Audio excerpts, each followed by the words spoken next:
বন্ধুরা, মাত্র অল্প কয়েক টাকা খরচ করে বানিয়ে নিন এই হাইড্রোজেন গ্যাস। এই হাইড্রোজেন গ্যাস আপনি চাইলে বৃহৎ আকার তৈরি করে রান্না বান্নাও করতে পারবেন। এর জন্য প্রথমে একটি ছোট কৌটো নিয়েছি আর তার সাথে নিয়েছি 4টি ব্লেড। এখন একটি কলমের উপর ব্লেডগুলোকে লাগাতে হবে। তার জন্য গ্লুগাম দিয়ে এক একটি ব্লেড আমি আটকে নেব। খেয়াল রাখতে হবে ব্লেডগুলো যেন সমান দূরত্বে থাকে। এখন কৌটোটি ঢাকনাটির মাঝখান থেকে আমি ছিদ্র করে নেব।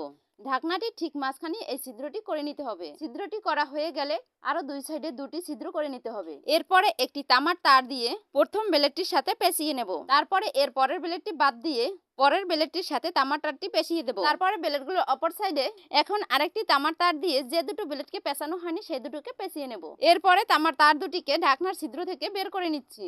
এরপরে ঢাকনাটি আটকাতে হবে। এখন এই ছিদ্রগুলোর পাশ থেকে গ্লুগাম দিয়ে আটকে দেব। তারপরে একটি সেলাইনের পাইপ নিতে হবে। এখন ঢাকনাটি ছিদ্র করে সেলাইনের পাইপটি ঢুকিয়ে নিতে হবে। এরপর এটিকেও গ্লুগাম দিয়ে আটকে দেব। আটকানো হয়ে গেলে